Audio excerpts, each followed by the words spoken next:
হিন্দু ধর্মের একাধিক সাধু রয়েছে, তাদের মধ্যে অন্যতম নাগা সাধু। কিভাবে চিনবেন কোনটা নাগা কোনটা অঘরীয় সাধু? হিন্দু ধর্মের একাধিক সাধুকে মানা হয়, তাদের মধ্যে নাগা সাধু অন্যতম। কুম্ভ মেলার সময় ভিড় জমান নাগা সাধুরা।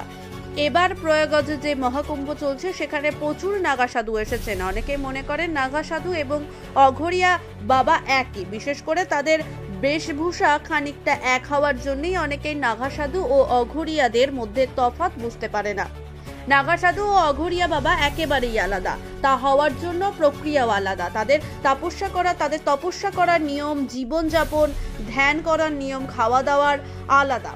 নাগা সাধু এবং অঘরিয়া বাবার জন্য কঠিন পরীক্ষা দিতে হয়। নাগা সন্ন্যাসী হওয়ার জন্য প্রায় 12 বছর তপস্যা করতে হয়, আর অঘরিয়া বাবাদের বছরের পর বছর শ্মশানে তপস্যা করতে হয়। একজন নাগা সাধু আখড়ায় গুরুর সেবা করেন। সন্ন্যাসী হওয়ার জন্য আখড়ায় কঠিন পরীক্ষা দিতে হয়, তারপর তারা জ্ঞান লাভ করেন। আর অপর দিকে শ্মশানের মৃতদের কাছে বসে তপস্যা করেন অঘরিয়ারা। নাগা সাধু ও অঘরিয়া বাবার শিবের পুজো করেন, কিন্তু শিবের পুজোর পদ্ধতিও আলাদা হয়।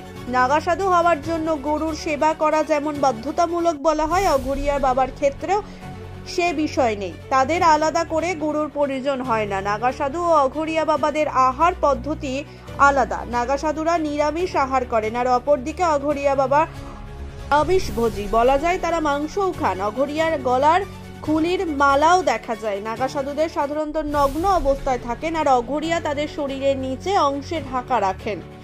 এখনো তা প্রাণীর চামড়ার পোশাক, কখনো আবার কোনো কাপড় দিয়ে।